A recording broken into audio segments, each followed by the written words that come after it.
So guys, for the first step, you're going to get into this screen. I'm going to be showing you two ways on how to get here. So for the first way, this is if you can sign into Windows. I'm on Windows right now, I can't sign into it. So if you can't sign into Windows like me, then you're going to head over to search and type in reset this PC, click on it.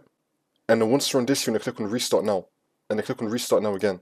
It's now going to take you into that screen. And now for the second way, if you cannot sign into Windows, then you're going to turn off your computer from the power button and then turn it back on again. As it's turning on, you're going to quickly turn it back off again and then turn it back on again. You're going to repeat this 3 times.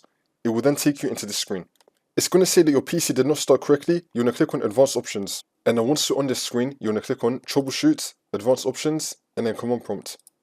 And then once you're on this, you're going to type in Bootrec/fixmbr. Click on Enter. And now you're going to type in Bootrec/fixboot. Click on Enter again. If you get this error, just ignore it. Now you're going to type in bcd edit /export C:\bcd backup and click on Enter again. And now you're going to type in bootrec/scan os. Click on Enter. Wait for this to load. And now you're going to type in bootrec/rebuildbcd. Click on Enter again. Wait for this to load. And now you just want to close out of Command Prompt. Now we're going to continue to Windows, and then the problem should be fixed.